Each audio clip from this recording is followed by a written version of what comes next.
Okay, hai semua. Okay, hari ni kita sembang santai pasal 2 hari ni ada isu perbalahan dalam media sosial pasal 3.5%, 3.5%, okay, interest rate, okay, yang di-charge oleh Quantum Metal. Siapa betul, siapa salah, okay. So, kalau awak bukan jenis yang boleh meniru pendapat orang lain atau berlapang dada, okay, then cepat-cepat swipe ataupun skip. Okay, video ni bukan untuk awak. Saya cuma nak bercerita pasal tentang isu kadar faedah sama ada 3.5% ataupun yang 31.5% yang sejak 2-3 hari ni ada dua pihak berbalas sampai ada nak buat live streaming, ada yang gaduh-gaduh. Okay, so if you can't handle the heat, stay out of the kitchen. Okay, jadi korang dengar tak? Okay, geng Quantum Metal ni cakap 3.5% interest rate, tapi geng financial planner ataupun geng luar daripada Quantum Metal cakap 31.5%. Jadi mana satu yang betul? Okay, jom kita korek lebih dalam sikit. Sebenarnya dua-dua pihak betul. Okay, jangan terkejut. Okay, dua-dua pihak betul. Okay, sebab satu pihak cuma tengok pada apa yang tersurat. Okay, dan satu lagi pihak cuma tengok pada apa yang tersirat.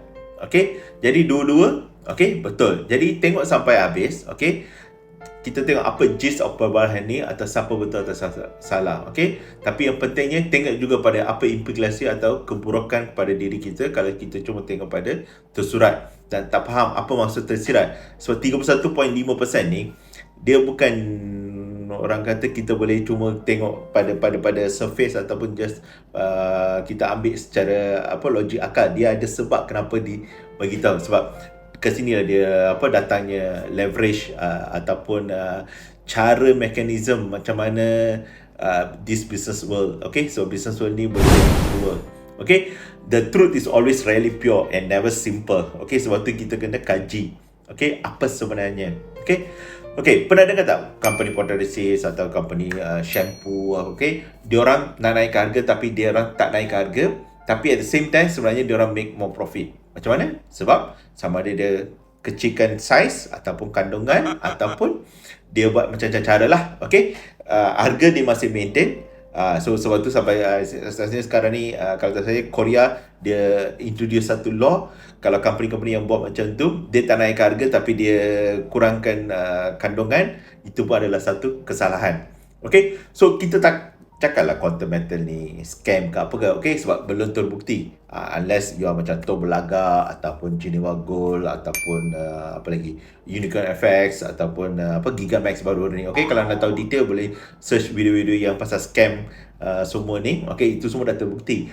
Okay, Quantum Metal ni belum terbukti, tapi cuma apa kita nak kata, okay, kita tolak tepi dakwaan tu, itu for another topic. Kita just bercakap pasal yang interest rate, apa yang tersirat. Okay, kita just uraikan fakta-fakta yang ada depan mata kita saja dulu. Okay, so geng-geng Quantum Metal di luar sana, okay, you can trust but make sure you verify.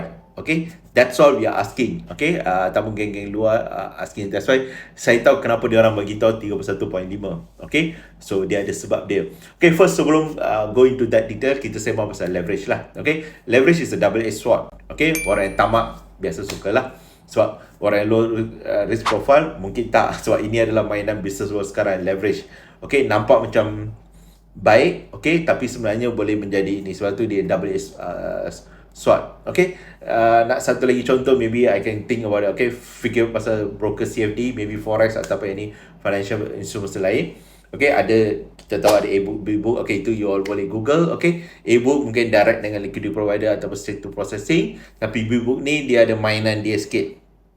Okay, dia bagi leverage tinggi, bonus tinggi, no deposit bonus, macam-macam lah dia bagi. Okay, harap-harap pelabur maybe rugi, ataupun dia tengok dia punya risk management. Okay, so kira lebih kurang macam tu lah. Okay, so why I'm saying that, dan kita tengok. Okay, sebab greed leverage ni sebab mungkin business owner ataupun Mr. Lim ataupun siapa-siapa lah, okay, they know human ni selalu tamak. Okay, greed for lack of better word is actually good.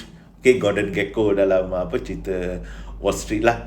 Okay, so mari kita mulakan dengan contoh mudah lah. Imagine korang labur RM1,000 tapi dengan leverage 10 times, jadi RM10,000.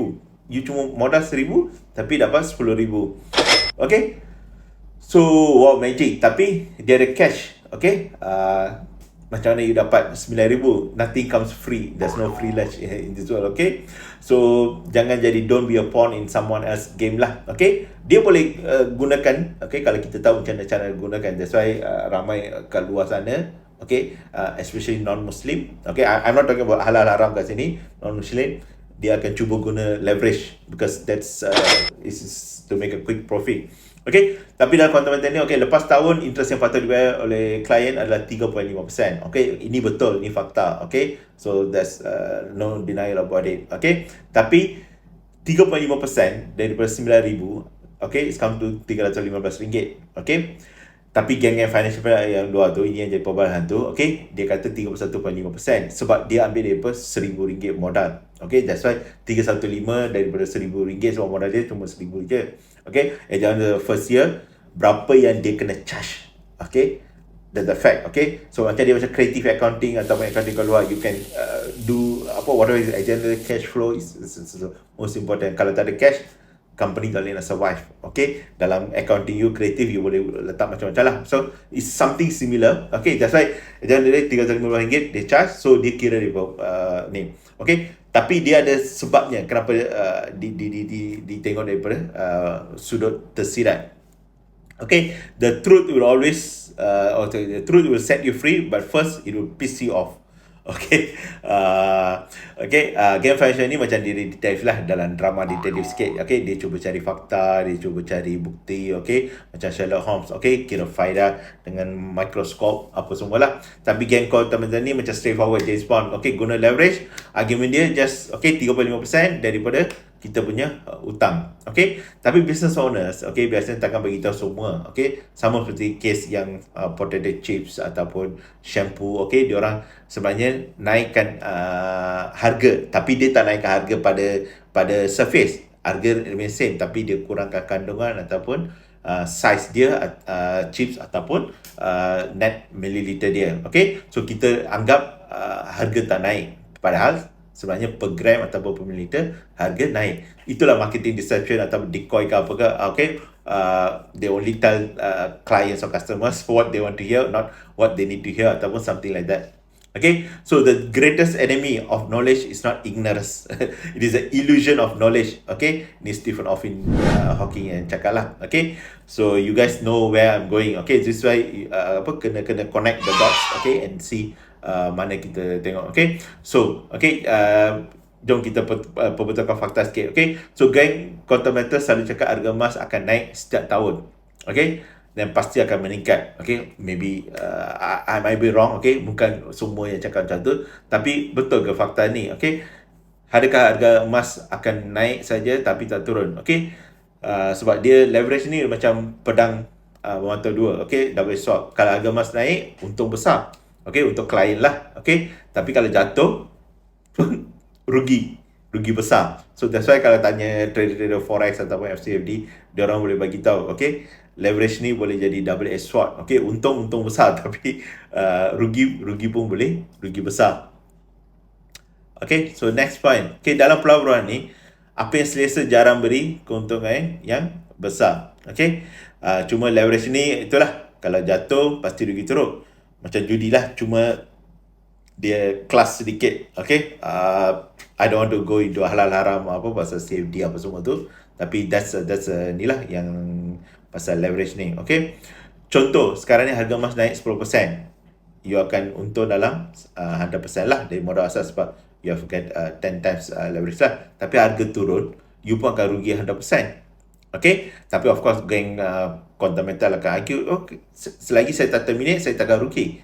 Cuma adalah paper loss. Okay, tapi jangan lupa ada management fee ataupun profit rate yang perlu bayar, ataupun dia akan tolak siap-siap bila kita nak terminate nanti, ataupun kita nak withdraw nanti. Okay, so risiko datang dari ketidaktentuan apa yang anda lakukan. Ini siapa tu? Warren Buffett cakap lah. So this part 1. Okay, kita tengok part 2. Okay, kejap lagi saya akan continue dengan part 2 lah, dengan apa pasal leverage dengan interest rate ni. Okay.